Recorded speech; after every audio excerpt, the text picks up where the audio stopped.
시청자 여러분, 상쾌한 아침입니다. 자신의 재산의 2배가 되는 26억 원을 흑석동 재개발에 쏟아부은 김의겸 청와대 대변인. 이 사건의 여파가 계속 퍼지고 있습니다. 그가 장시간 해명을 했지만 오히려 해명은 의혹을 더 키우고 있고 문재인 좌파 정권의 도덕성에 심각한 질문이 던져지고 있습니다. 제가 오늘은 7가지 의혹을 말씀드리겠습니다. 1번, 관사를 이용을 해서 재테크한 것 아니겠는가? 제가 왼편 위에 올린 그래픽을 보면, 조선일보에서 만든 그래픽입니다. 김의겸 대변인은 지난해 2월 청와대 대변인에 임명이 됐습니다. 당시만 해도 이 옥인동의 전셋집에 살고 있었습니다. 전세 보증금은 4억 8천만 원. 그런데 그가 흑석동 재개발 지역에 투자를 하는 2018년 7월을 2개월 앞두고 5월 달에 이 그래픽에 보이는 저쪽 청운동의 청와대 경호처가 관리하는 빌라로 이사를 갑니다. 청와대 관사에 입주한 것입니다. 청와대 관사는 대개 지방에서 올라와서 서울에서 사는 사람들, 초대 청와대의 박수현 대변인 같은 사람, 그리고 긴급한 어떤 업무상의 이유로 인해서 청와대에 바짝 붙어서 살아야 되는 청와대 직원들, 주로 경호처 직원들이죠. 이런 사람들을 위한 이 시설이고, 그리고 관리비가 저렴을 해서 인기가 많다고 합니다. 이 관사에 들어가기를 기다리는 사람들이 많다고 합니다. 따지고 보면 굳이 김의겸 대변인은 그렇게 기다리는 사람들이 많은 관사에 이주할 필요가 없었습니다. 왜냐?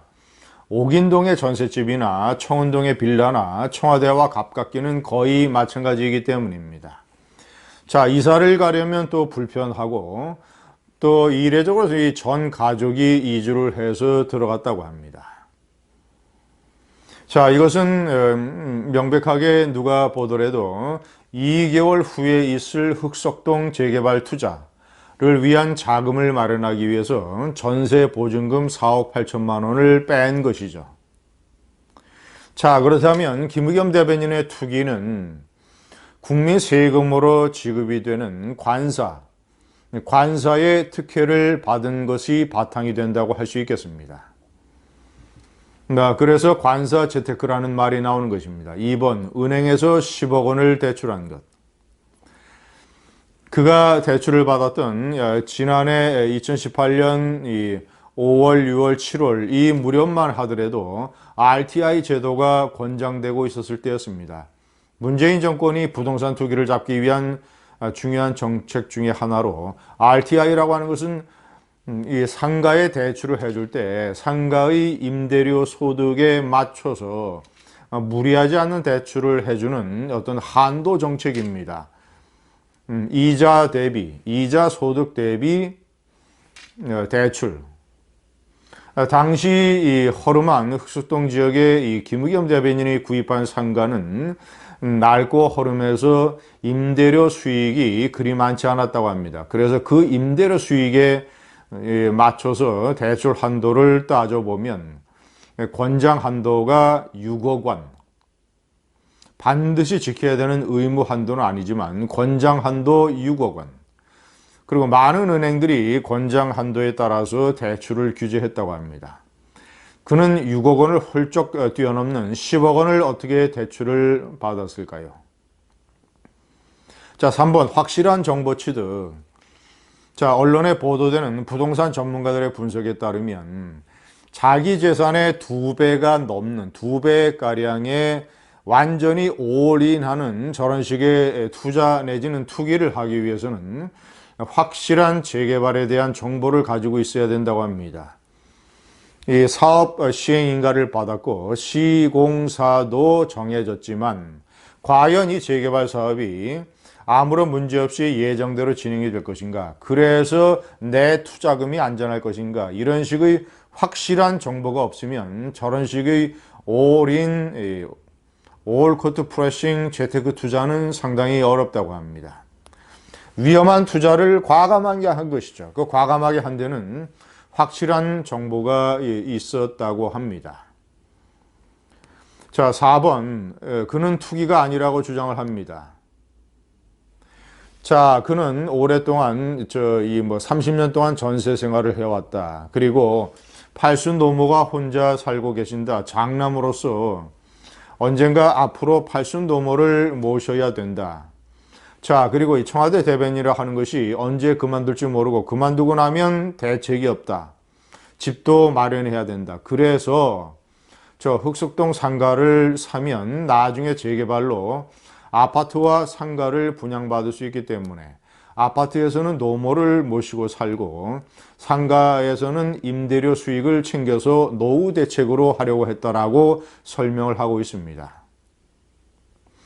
그러나 이것은 여러 가지 석연치 않은 점들이 있습니다. 우선 첫째, 그는 굉장히 노후 대책이 불안한 것처럼 자기 자신을 소개를 했는데 일반적인 국민의 상황에 비추어 보면 그는 매우 안락하고 따뜻한 노후 대책의 가능성을 가지고 있습니다. 우선 그 자신 자체가 26억짜리 이 건물을 살 때 대출을 11억을 받았기 때문에 은행 대출 10억, 4인간의 채무 1억 원. 자, 그래서 나머지 12억 원은 자기네 자산을 투자한 겁니다. 상가 임대 보증금 2억 6천만 원 정도를 빼고 최소한 자기의 자산이 10여억 원이 된 겁니다. 자, 그러면 그 정도의 자산이 있다면 우선 첫째, 서울 시내에서 웬만한 지역의 40평대 아파트를 구입할 수 있습니다. 노모를 모시고 편안하게 살 수 있습니다. 자, 두 번째, 그에게는 아마도 국민연금 소득이 있을 것입니다. 자, 세 번째, 그가 청와대 대변인을 언제 그만두더라도 문재인 좌파 정권 임기 내에 그는 문재인 대통령 정권이 아주 마음대로 노골적으로 하는 것처럼 공공기관의 기관장이나 임원으로 갈 겁니다.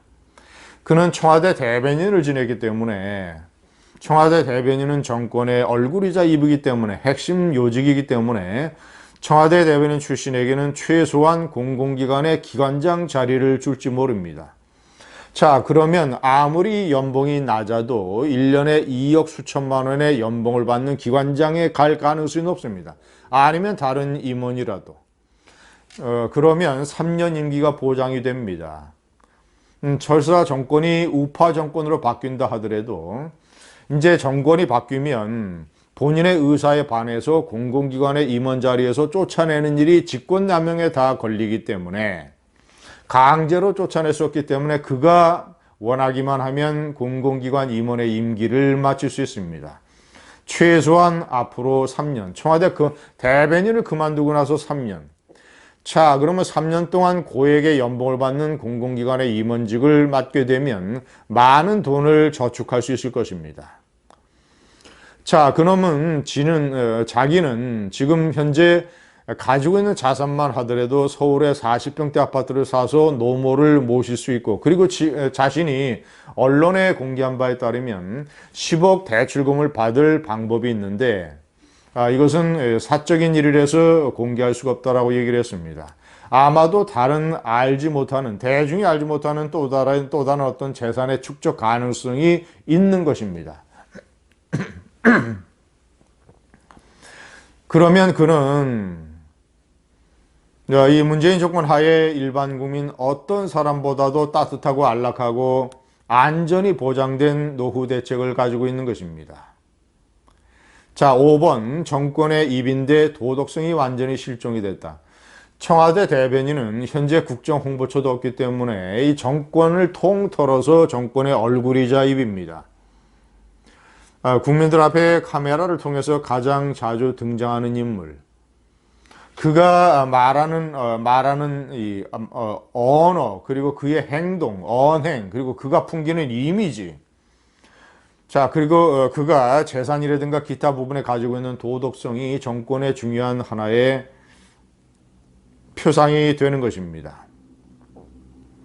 자, 그런데 그가 설명을 하는 것을 뭐 100번 받아들인다 하더라도 정말이지 투기가 아니라 투자의 목적이었다 하더라도 그가 이런 행동을 함으로써 이런 것이 공개되고 그가 어떻게 돈을 조달을 했으며 어떻게 저런 식의 일반인들은 상상도 할 수 없는 위험하고 과감한 투기를 할 수 있는가라는 것에 대한 여론의 비판이 들끓고 의혹이 많이 제기되고 야당이 집중적으로 공격할 것을 몰랐겠습니까?